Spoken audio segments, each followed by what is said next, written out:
Yes, हमारा अगला question है, आइए इसे रीड कर लेते हैं। उसे लिख कर दिया है, you are required to prepare reconciliation statement from the following particular. Profit as per cost record दिया है, profit as per financial books दिए हैं और कुछ रीजंस दिए हैं जिनके कारण डिफरेंस आना है। ओके, तो चलिए सबसे पहले हम कॉस्ट का प्रॉफिट ढूंढेंगे। क्या ढूंढना है हमें? कॉस्ट के अकॉर्डिंग प्रॉफिट कितना है वो देखना है हमें। तो जल्दी से देखो सवाल में कॉस्ट के अकॉर्डिंग प्रॉफिट कितना दिया है।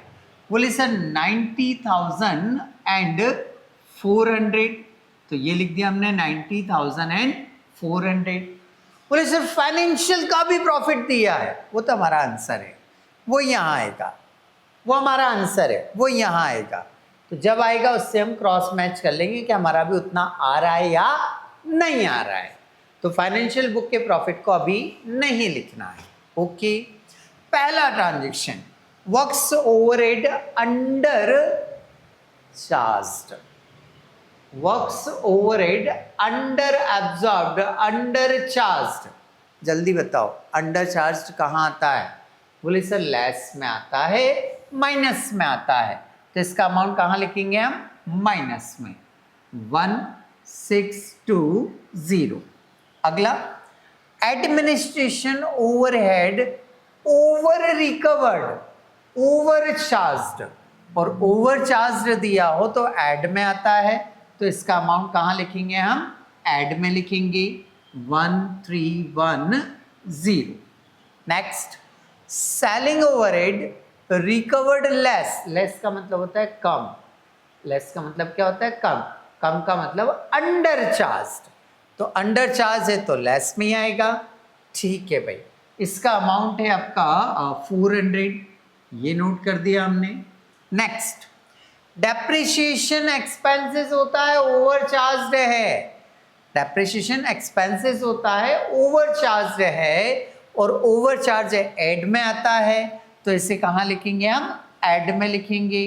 डेप्रिसिएशन का जो अमाउंट है वो है 600 रुपीज़, ये लिख दिया हमने। नेक्स्ट, अगला पॉइंट, अगला पॉइंट है आपका लॉस। आगे पढ़ने की जरूरत ही नहीं है, ऐसी कैसी अमाउंट लिख दीजिए माइनस में, 2850। ठीक है, जैसे लॉस दिखा तो लेस में आएगा, अमाउंट दिया 2850। Okay, next, interest on investment, income है, इंटरेस्ट ऑन इन्वेस्टमेंट क्या है? हमारी इनकम, और इनकम में तो कहाँ आएगा? ऐड में। अमाउंट दिया है 4200। ठीक है भाई। नेक्स्ट, अगला पॉइंट है आपका इनकम टैक्स। देखो मैं बार बार बता चुका हूँ कि इनकम टैक्स हमेशा काहे में लिखना है? लेस में। इनकम टैक्स लेस में ही आता है। तो इनकम टैक्स का अमाउंट देख लो, 27,640 रुपीज़। ठीक है, अब हमारे सारे ट्रांजेक्शन हो गए। प्लस वाले कॉलम की टोटल लगा लीजिए, 96,510। माइनस वाले कॉलम की टोटल लगा लीजिए, जरा लगा भी लिया करो, है ना। माइनस वाले कॉलम की टोटल लगाओ, माइनस वाले कॉलम की टोटल आ रही है 32,510।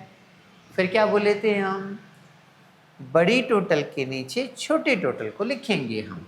बिल्कुल, ये कितना है हमारा? 32,510। बड़ी टोटल में से छोटी टोटल को क्या कर देंगे हम? लेस कर देंगे। तो लेस करेंगे इसमें से, तो ये आ जाएगा आपका 64,000। ये जो 64,000 आ रहा है, इस 64,000 को हम नाम देंगे profit as per financial book. Clear? तो इस तरह से यहाँ आकर आपका ये क्वेश्चन कंप्लीट हो जाता है।